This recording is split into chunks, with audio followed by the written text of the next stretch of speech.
민수기 2장 1절에서 34절 말씀. 여호와께서 모세와 아론에게 말씀하여 이르시되 이스라엘 자손은 각각 자기의 진영의 군기와 자기의 조상의 가문의 기호 곁에 진을 치되 회막을 향하여 사방으로 치라. 동방에 돋는 쪽을 진칠 자는 그 진영별로 유다의 진영의 군기에 속한 자라. 유다 자손의 지휘관은 암미나답의 아들 나손이요 그의 군대로 계수된 자가 74,600명이며 그 곁에 진칠 자는 이사갈 지파라. 이사갈 자손의 지휘관은 수알의 아들 느다니엘이요 그의 군대로 계수된 자가 54,400명이라. 그리고 스불론 지파라. 스불론 자손의 지휘관은 헬론의 아들 엘리압이요 그의 군대로 계수된 자가 57,400명이니 유다 진영에 속한 군대로 계수된 군대의 총계는 186,400명이라. 그들은 제1대로 행진할지니라. 남쪽에는 르우벤 군대 진영의 군기가 있을 것이라.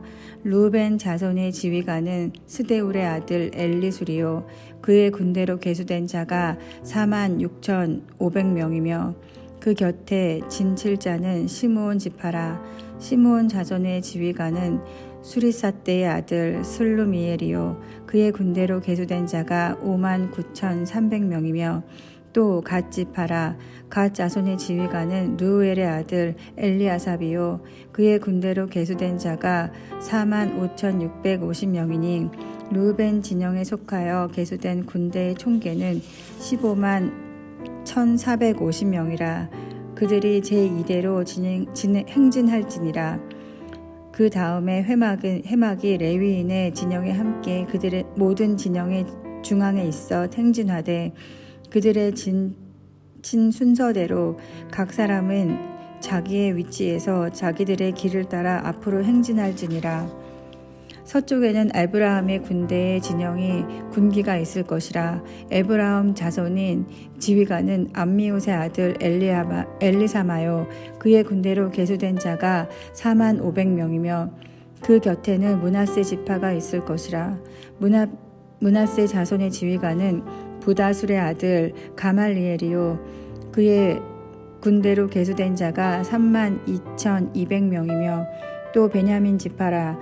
베냐민 자손의 지휘관은 기드오니의 아들 아비단이요 그의 군대로 계수된 자가 35,400명이니 에브라임 진영에 속하여 계수된 군인의 총계는 108,100명이라. 그들은 제3대로 행진할지니라. 북쪽에는 단 군대 진영의 군기가 있을 것이라.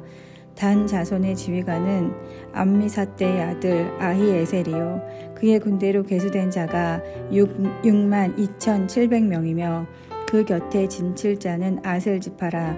아셀 자손의 지휘관은 오그란의 아들 바기엘이요 그의 군대로 계수된 자가 41,500명이며 또 납달리 지파라. 납달리 자손의 지휘관은 에난의 아들 아히라요 그의 군대로 계수된 자가 53,400명이니 단위 진영에 속하여 계수함을 받은 군대의 총계는 157,600명이라. 그들은 길을 따라 후대로 행진할지니라 하시니라.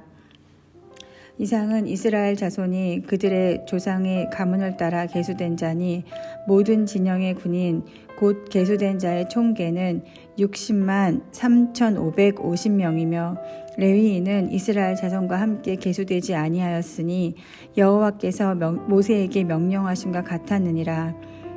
이스라엘 자손이 여호와께서 모세에게 명령하신 대로 다 준행하여 각기 종족과 조상의 가문에 따르며 자기들의 길을 따라 진을 치기도 하며 행진하기도 하였더라. 아멘.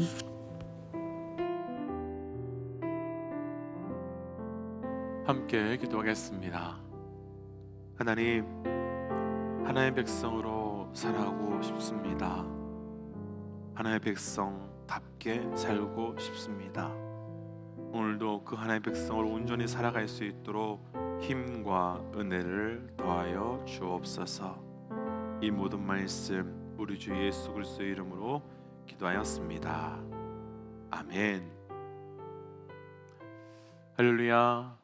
우리를 하나님의 백성으로 불러주시고 또 그 불러주심을 통해 구별된 자의 삶을 살아갈 수 있는 은혜를 주신 우리 하나님의 이름을 높이 찬양합니다. 오늘 우리가 함께 나눌 말씀의 제목은 하나님의 백성이 살아가는 법, 하나님의 백성이 살아가는 법, 이런 말씀의 제목입니다. 어제도 나누었지만 이스라엘 백성이 출애굽에서 광야 가운데 살아가는 모습이 나타난 말씀이 바로 민수기의 말씀입니다. 그런데 민수기의 말씀을 보면 단순히 광야 가운데 있는 이스라엘 백성의 모습이 아니라 이 시대를 살아가고 있는 우리의 모습과 너무 비슷한 모습이 많이 있음을 알 수 있습니다. 사실 우리는 광야에 살고 있습니다. 특별히 저희는 아리조나라고 하는 광야에 살고 있지만 우리가 살아가고 있는 이 현실 또한 만만치 않은 광야입니다. 이스라엘 백성들이 광야 가운데 물이 없고 먹을 것이 없었던 것 같은 상황을 우리도 만나고 있고, 이스라엘 백성들이 광야 가운데 적을 만난 것 같은 상황을 우리도 수없이 만나고 있습니다. 그렇다면 이 민수기의 말씀은 하나님의 백성들이 어떻게 살아가야 하는지를 보여주는 말씀으로, 특별히 오늘 말씀은 민수기의 시작에서 백성들에게 어떻게 광야에서 살아가야 되는지에 대해서 말씀해 주시는 말씀들이 나옵니다. 오늘 말씀을 통해서 광야 같은 이 땅에서 우리가 어떻게 살아가야 하는가를 함께 묵상하고 우리가 하나님의 백성으로 살아갈 수 있는 영적 은혜가 우리 가운데 있으시기를 주의 이름으로 축복하며 도전합니다. 하나님의 백성이 살아가는 법, 먼저 오늘 본문의 1절 말씀인데요, 우리 함께 1절 말씀 읽어보겠습니다. 1절입니다. 여호와께서 모세와 아론에게 말씀하여 이르시되. 아멘. 오늘 본문인 2장의 첫 시작은 모세와 아론에게 하나님께서 말씀하여 이르시되로 시작이 됩니다. 근데 이 말씀은요, 비단 여기에만 있는 것이 아닙니다. 성경이나 생명의 삶을 갖고 계시다면 한번 보시면요, 민수기 1장 1절, 2장 1절, 3장 1절, 4장 1절, 5장 1절, 그리고 6장 1절까지 모든 장들이요, 말씀하실 때, 일러 가라스 때, 이런 유의 말씀으로 시작되는 것을 볼 수 있으실 겁니다. 왜 이렇게 모든 장들이 이렇게 시작이 되었을까요? 분명한 이유가 있기 때문이지요. 광야는 먹을 것, 입을 것, 마실 것이 없는 곳입니다. 그러나 그럼에도 불구하고 광야는 오직 말씀으로, 하나님께서 말씀하시는 그 말씀으로 살아가는 것이 바로 광야이기 때문이며, 동시에 하나님의 백성들이 광야에서 살아갈 수 있는 유일한 방법은 떡으로 사는 것이 아니라 하나님의 말씀으로 살아가기 때문일 것입니다. 광야를 히브리어로 미드바르라는 단어를 씁니다. 히브리어로 다바르라고 하는 것은 바로 말씀입니다. 그럼 미드바르와 다바르, 이 두 단어가 비슷한데요, 비슷한 이유가 있는데, 광야인 이 미드바르는 무엇 안으로 들어가다라고 하는 그 미와 말씀을 의미하는 다바르가 합쳐진 단어로, 말씀 안으로 들어가는 것, 그것이 바로 광야라고 말하는 겁니다. 그러니까 미드바르인 광야는 말씀 안으로 들어가는 것을 상징하는 겁니다.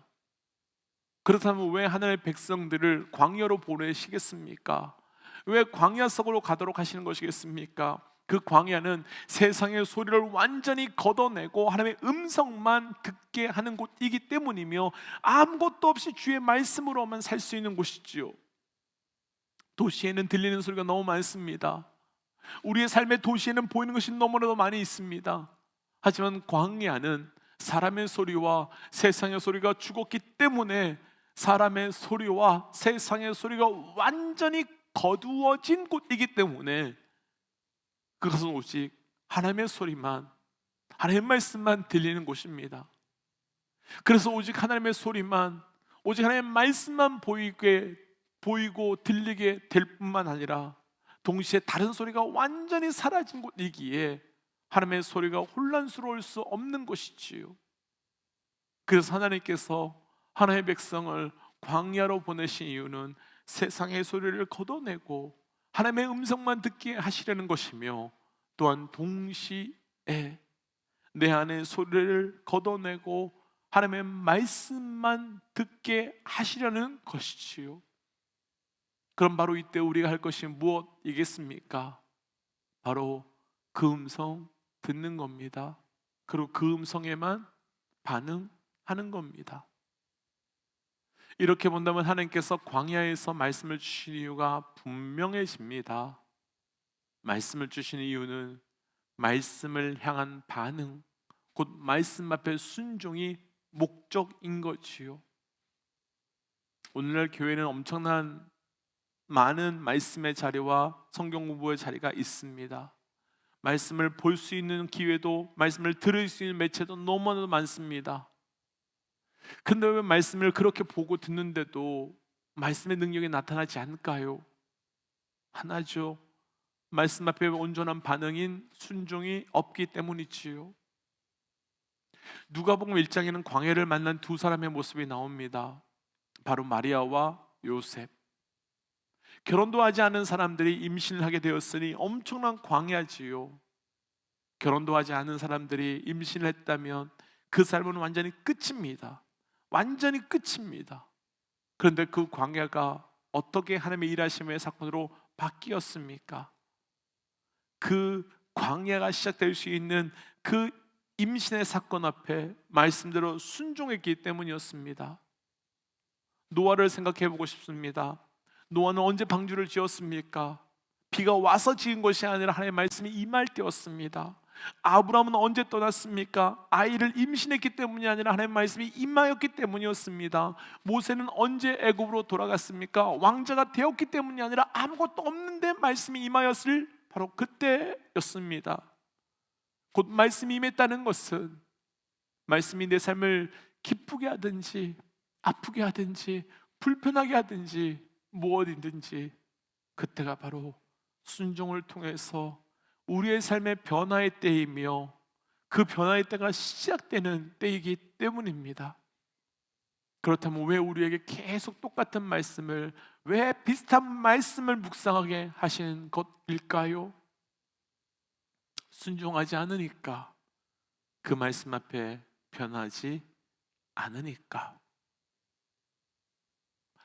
어떤 목사님이 새로운 교회 담임 목사님으로 갔는데 똑같은 제목에 똑같은 본문에 똑같은 설교를 한 달 넘게 하셨다고 합니다. 이후 장로님들께서 다른 설교를 해주세요 라고 부탁을 했는데도 석 달이 넘어가도록 똑같은 설교를 해서 결국 당회에서 목사님을 내보내기로 결정을 하고, 목사님께 왜 똑같은 설교를 계속하십니까?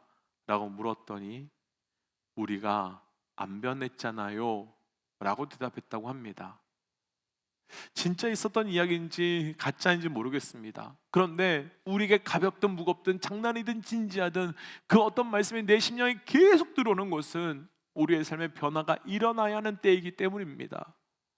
그래서 이 아침 광야가 시작된 분들이 계시다면, 그 광야에서 동일한 음성이 들려오고 계시다면 도전합니다. 그 말씀대로 순종하고 그 말씀 앞에 순종함으로 변화되는 영적 결단이 있으시기를 주의 이름으로 도전합니다. 하나님의 백성이 살아가는 법, 두 번째는 본문 32절입니다. 32절 말씀 함께 읽어볼까요? 이상은 이스라엘 자손이 그들의 조상의 가문을 따라 계수된 자니 모든 진영의 군인 곧 계수된 자의 총계는 60만 3,550명이며 아멘. 출애굽한 이스라엘 군대의 숫자가 기록되는데요, 대략 60만 명이 넘은 숫자다. 어제도 나누었지요. 이 숫자는 20대 이상의 전쟁에 나갈 사람들의 숫자이니까 어제도 나누었지만 어린아이, 노인들, 여인들까지 합쳤다면 200만 혹은 300만 정도에 되는 엄청난 숫자였을 겁니다. 그런데 혹시 애굽에 처음 요셉의 가족들이 들어간 숫자를 기억하시는지요? 창세기 46장 27절 말씀을 보시면 대략 70여 명이 내려갔다라고 말합니다. 430년 전에 70명이 내려갔는데 현재 약 2,300만 명이 되었다는 거지요. 어떻게 생각하면 이것이 뭐가 그렇게 큰 숫자야? 라고 할 수 있지만 한 세대를 대략 50년으로 잡는다면 430년은 대략 8세대, 8세대가 지나간 시대지요. 만약 두 사람이 결혼을 해서 둘씩만 낳았다고 한다면 70명이 8세대가 지나고 나면 대략 인구가 8,960명이 된다고 합니다. 이것에 대해서 또 루카스라고 하는 학자가 당시 이집트 인구의 증가율로 계산해 보면 430년 후에 70명은 약 1363명이 된다고 합니다. 그러면 어떻게 70명의 사람이요 200만 명, 300만 명이 될 수 있었겠습니까? 어떻게 이런 일이 일어날 수 있었겠습니까? 다른 건 없지요. 딱 하나, 하나님의 도우심, 하나님의 그 은혜 때문입니다. 그래서 오늘 말씀에 나눌 두 번째, 하나님의 백성이 살아가는 두 번째 방법은 무엇인가 하면 그분의 도우심의 은혜로 살아가는 겁니다. 그분의 도우심의 은혜로만 나아가는 겁니다. 다들 아시겠지만 광야는 결핍의 땅으로 아무것도 없습니다. 더구나 한 사람이 버티는 것도 힘든데 2,300만 명이 버티는 것, 광야에서 먹고 사는 것은 거의 불가능한 일입니다. 설사 그들이 애굽에서 무엇인가를 가지고 나와서 버틴다 할지라도 얼마나 버티겠습니까? 그런데 신명기 8장 4절 말씀에서는 이들이 광야에 있는 동안에 옷이 헤어지거나 신발도 떨어지지 않았다라고 말합니다. 말이 안 됩니다. 불같이 뜨거운 사막을 걷는데 어떤 신발이 버텨낼 수 있겠습니까? 그런데 우리는 할 수 없지만, 아니 우리의 것으로는 불가능하지만 우리의 삶에 은혜가 부어지고 은혜가 임하면 됩니다. 이스라엘 백성에게 애굽은 모든 것이 있지만 사실 애굽은 다 있지만 하나님은 없는 땅이었습니다. 하지만 광야는 아무것도 없지만 오직 하나님이 계신 땅입니다. 우리가 언제 철저히 은혜로 살 수 있을까요? 아무것도 없이 하나님으로만 살 때 정말 은혜로만 산다 말할 수 있는 거지요. 지금까지는 바로에게 의지했고 그것이 당연하다고 생각했던 백성들이 먹고 사는 것이 하나님으로부터 시작되고 하나님으로부터 결정나는 것을 날마다 경험하고 깨닫고, 그래서 은혜로 사는 곳이 광야이며, 그래서 하나님의 백성들은 그 광야에서 원하지 않아도 억지로여도 은혜로 살게 되는 겁니다. 사실 우리는 광야로 가면 부족함에 집중하지요. 없음에 집중하지요. 그런데 아무것도 없는 그 땅에, 아니 아무것도 없기에 오직 그분을 누리며 그분으로 살아갈 수 있는 땅, 바로 그곳이 광야입니다. 믿음의 동역자 여러분, 지금 우리의 삶이 광야라고 하신다면 지금이 바로 은혜로만, 하나님의 은혜로만 살아갈 수 있는 최고의 시간, 최고의 기회입니다. 오직 은혜로 살아가십시오. 그래서 이 시간 이렇게 기도하고 싶습니다. 하나님, 내 삶이 오직 은혜로만 살아가며 은혜로만 나아가며 또한 말씀으로 살아갈 수 있는 삶이 되게 하여 주옵소서. 그래서 지금 내 삶이 광야 같다면 그 광야 속에 주의 음성을 들으며 주의 은혜로 누려지게 하여 주옵소서라고 함께 기도하겠습니다. 함께 기도할까요? 하나님, 오늘 주셨던 말씀을 붙들고 기도하며 나아갑니다. 하나님, 내 삶의 광야에서 오직 주의 은혜를 누리며 주의 은혜로 살아갈 수 있도록 은혜를 더하여 주시옵소서. 하나님께 서로 가시는 그 은혜와 말씀 없이는 아무것도 살아갈 수 없음을 주님 고백합니다. 말씀하여 주시고 그 말씀과 은혜로 살게 하여 주옵소서. 하나님, 내 삶의 광야에서 말씀으로 은혜로 살게 하여 주옵소서. 그 광야 속에서 무엇으로 버텨내며 무엇으로 나아갈 수 있겠습니까? 오직 주께서 허락하시는 그 은혜로 살게 하시고 그 말씀 앞에 나아갈 수 있도록 우리와 동행하여 주옵소서. 이 모든 말씀 예수님 이름으로 기도하였습니다. 아멘. 믿음의 동역자 여러분, 내 삶의 광야에서 말씀과 은혜로만 사는 겁니다. 오늘 하루가 그런 하루 되시기를 주의 이름으로 축복합니다. 함께 선포하고 삶의 자리로 또 기도의 자리로 나아가지요. 함께 선포하겠습니다. 하나님은 살아계십니다. 아멘. 승리하십시오. 함께 기도하지요.